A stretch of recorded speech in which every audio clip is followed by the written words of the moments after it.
Now, the reality is that 70% plus of the nation in the broad center is all for the policies and the changes that we need to protect the environment.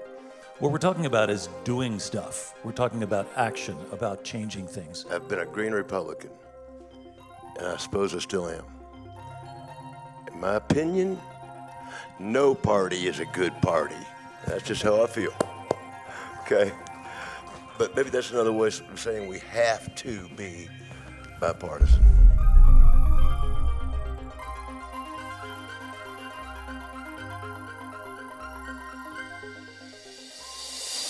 Hey, we do a thing here at eTown Hall every now and then. It's called Hippie Bluegrass Church. And what it is a giant sing-along with a live bluegrass band, and we project the words to all the songs, and everybody sings, and then I read some poetry, some other stuff. But Hippie Bluegrass Church starts with everybody making a tone. So let's do that just to change it up for a minute. Everybody make that tone. And then somebody's going to go to the third. It's a nice hum. Oh. Wow, that's a beautiful sound. Oh. That's a beautiful sound. We're all together now. We're all together, which is the nature of our little panel. We're going to talk about how we can all be together on behalf of the challenges we face, and working across the aisle. And we've got two Republicans who are passionate about climate change and about changing things. And the idea that this is a partisan issue is a curious one, and that's what we're going to explore. And why don't we start, Trammell, why don't you start with just talking about why it's an anomaly, why it's a curiosity that Republicans feel that way. It works, yeah. So I've been a green Republican, and I suppose I still am.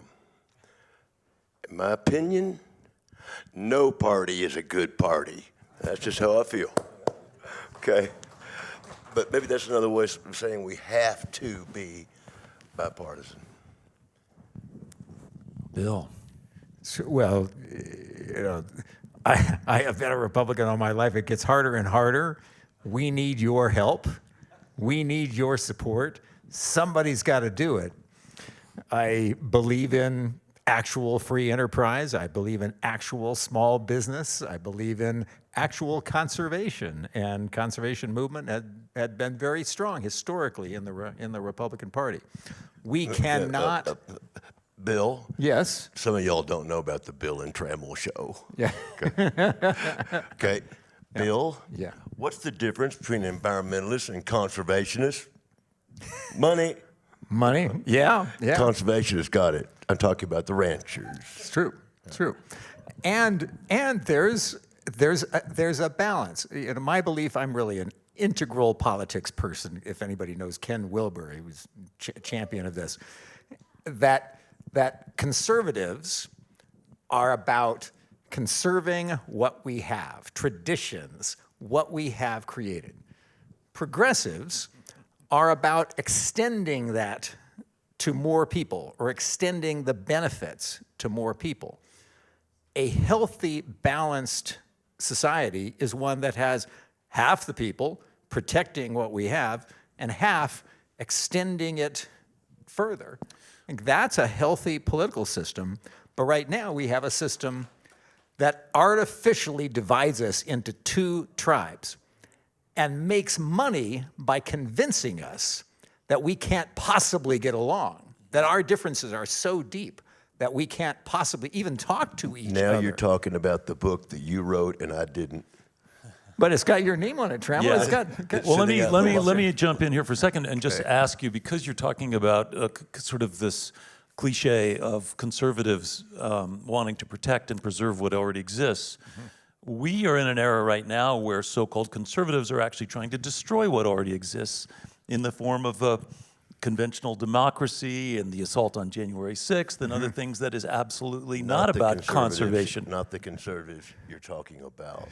I think when Donald Trump was first elected president, the common rhetoric in my friends in the Republican Party is, well, we know he's not a Republican, but he's there, and we're going to use that to our benefit. It was within a year, I think, that all of a sudden he was the new definition of a Republican and a conservative, and I don't think that he is that. He is not that. We don't have. That's where we are now. It is where we are. However, it's mostly there because we've been convinced that that's where we are. Here's the media. There are two industries that make a lot of money by keeping us divided. What are those two industries? Media and politics, exactly. The political power brokerage industry.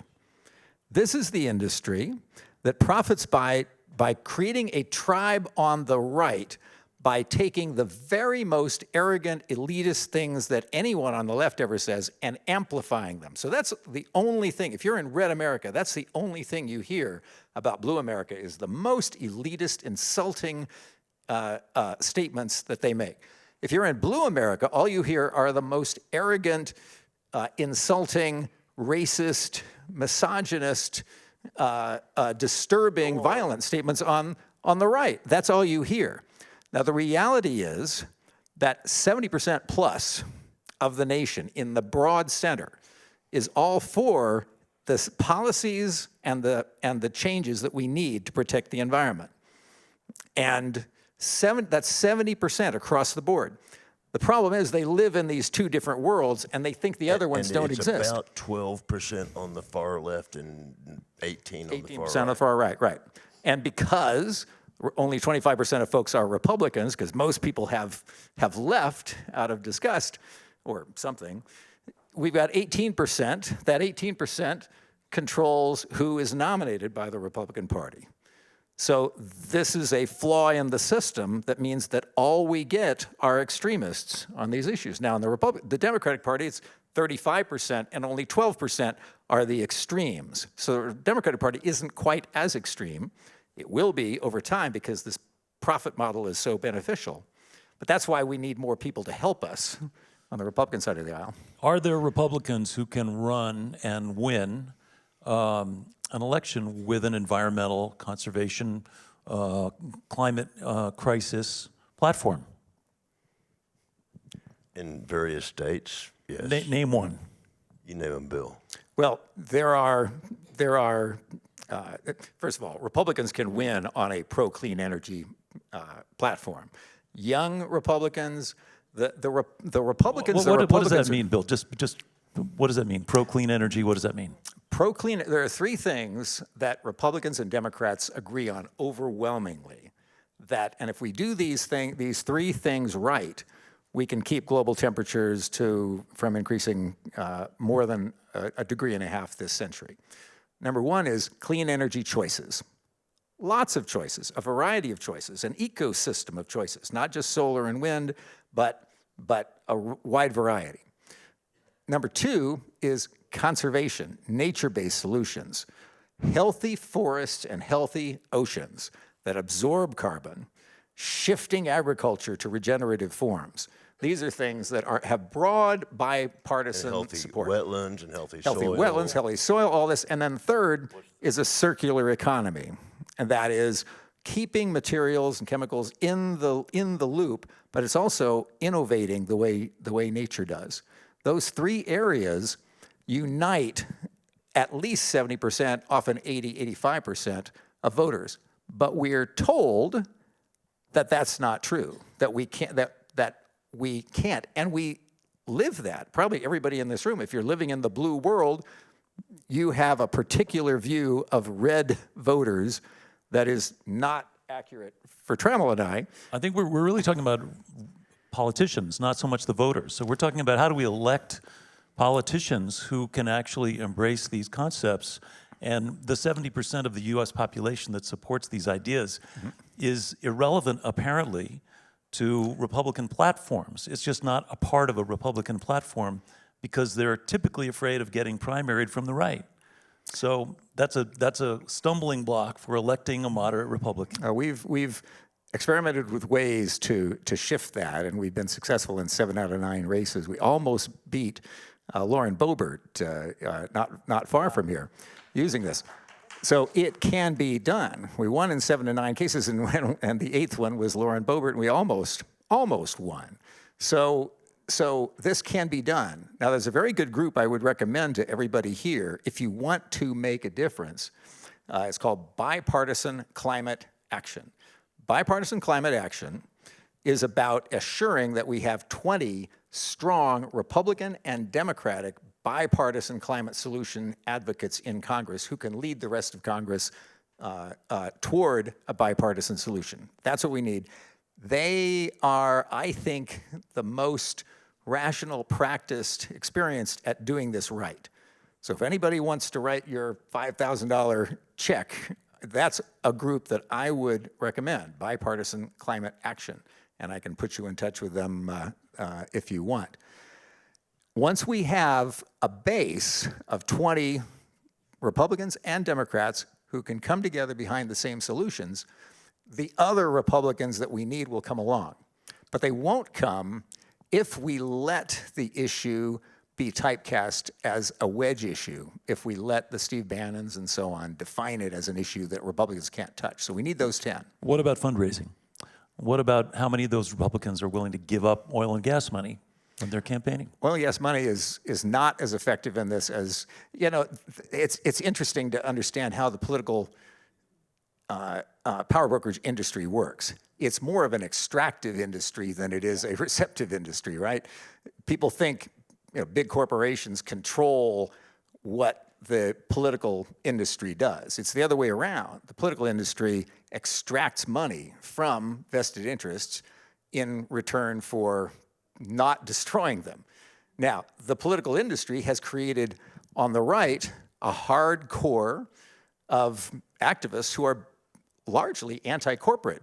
You see that with the Disney situation. You see that with the anti-ESG. These are anti-corporate activists on the far right, and then the left has their anti-corporate activists on the far left. So we have this perverse system where we've essentially been colonized. We have the most extreme voices on the right scaring the left to all vote as a group. We have the most extreme voices on the left scaring the right to vote as a group. As long as we're at war, the political industry controls the $4.5 trillion federal budget and who benefits from that. So it's not so much the oil and gas companies. Of course, they have lots of power, but they and all of us are caught up in this machine that profits the media and the political industry by failing to solve the key problems that we face. Is that how it plays? Is that how it plays in Texas, Trammell? Both you guys are way over my head. Oh, come on. I don't think so. But I was hunting for an example that does not speak to your point, and it's immigration. I'll hopefully offend everybody in the room. Well, let me ask you about this. Let me ask you both about this moment and whether the chaos holds some potential for breakthrough.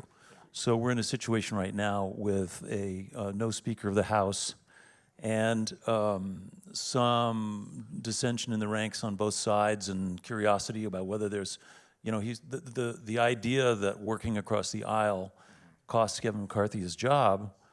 Does that represent in your mind an opportunity for some bipartisan collaboration in Congress and some getting away from, as Congressman Crow this morning talked about, moving from party to patriotism?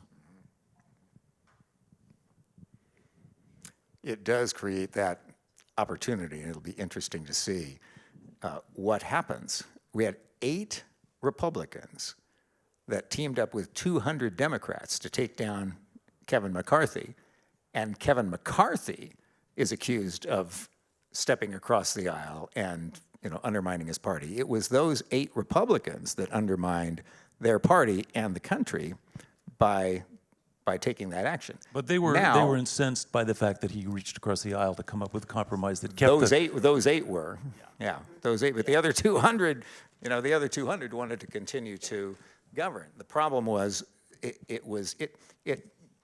came too fast without enough groundwork between, among the Problem Solvers Caucus to bring enough Democrats aboard to actually have a power sharing arrangement. We should have a power sharing arrangement at this point. With the House so closely divided, it's a great opportunity to actually govern in a bipartisan way.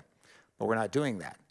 However, anybody know what the second largest Republican caucus in Congress is right now? The largest is the Republican, what do they call it? I can't remember. It's the main caucus of all the rooms. But what's the second largest? Not the Freedom Caucus, but Not the Freedom Caucus, way down. The second largest is the Conservative Climate Caucus, with almost 80 members. The Conservative Climate Caucus, led by John Curtis out of Utah. Is it a lukewarmist group? And what's that? Is it a lukewarmist group? It's not lukewarmist. It's a pro-climate. It's a legitimate pro-climate group. Now they recognize there's a lot of moderates there, but also a lot of very safe Republicans who recognize that climate change is a real issue. Politically, they know that their young voters are all in for this. Politically, they know that suburban moms, by the way, the most powerful force in American politics, if we can And if we the can bring force them. that started Earth Day in 1971. There you go. Middle-class housewives. Moms as a whole, $7 trillion in buying power in this economy. Moms are the ones that we need to bring aboard. Bipartisan. They're all for it. Bipartisan. But these Republicans recognize that they need those votes. And many of them also realize that we actually need to do something about climate. We are so close to being able to win. It seems so impossible, I realize, but we are so close if we can do this strategically. And that means that whether you're a Democrat or a Republican, put some funds into groups like Bipartisan Climate Action so that we can bring in a core of bipartisan supporters who can assure that we have that bipartisan vote. That's number one. Perhaps take out a cancer. Around here we have a local congresswoman who could be retired if she doesn't. And I say this as a Republican. This is just me speaking. I am not representing any group or anyone other than myself. But I think that would be symbolically a valuable thing to happen, and here you are right in this community where it can happen. And then the third thing I would say is quite literally, Trammell and we are convening a group at EarthX. April 22 to April 27th, Dallas, Texas, EarthX. And this is going to be a high impact event. April 24th. April 24th and throughout. But we are bringing together, first of all, for those of you who don't know, and you probably know because you know Trammell, EarthX has been the largest gathering of environmentalists on the planet. 170,000 people at the last event pre-COVID, 180,000. Extraordinary. And what I think is even more important, it's the most diverse. It has the broadest diversity in all of the traditional categories that we know, as well as worldview The participants. diversity. The Government participants. Or education, general public, industry, small businessmen. So we have the subject matter, all subject matters, not just climate. Right.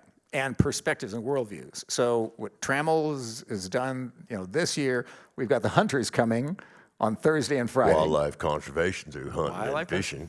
Yeah, we have them. We've got the traditional combatants over climate on Monday. We got circular economy on Tuesday. We have the family offices and political folks on Wednesday. Conservatives. But Bill, can Thursday, you say Friday. something about Wednesday and democracy? If we're going, I know we're just we're about out of time. Yeah, I mean, I if think we're going to be successful in protecting climate, we got to fix our democracy as well. And we can do those two things at the same time. We can prove that democracy can work by forming a small group of folks across this center, 20 folks in Congress and a set of voters who will only vote for climate problem solvers. Once we do that, we win. It looks very hard. It's not as hard as it looks. It's really within our grasp, and folks in this geography are in a good situation. But come to EarthX, and we're going to get this done. So EarthX, is that information available online? EarthX, some kind, website? EarthX.org. .org, earthx.org. Okay. There's flyers out there. And the organization, Bill, that you encourage us to support is Bipartisan Climate Action. Bipartisan Climate Action. Okay. If you want, I'll give you my text number. If you're interested in any of this, let me know. 415-706-4482. 415-706-4482. Operators are standing by. Obviously, but really, I mean, I'm happy to make the connect to people. You got to tell them Let me- about EarthX TV. Let me thank you guys for being on the panel, and I also just want to remind everybody here that what we're talking about is doing stuff. We're talking about action, about changing things. So these are two opportunities where we can actually try to bridge the gap and encourage elected officials to work across party lines. And meanwhile, you can tune in on Spectrum TV and Direct TV to EarthX TV. And if we don't get you, we're going to go out of business. All right. We're in 20 million homes in America, 30 million homes in Europe. Only environmental TV station. Awesome. Good to know. Thank you both. Bill Shireman, Trammell Crow.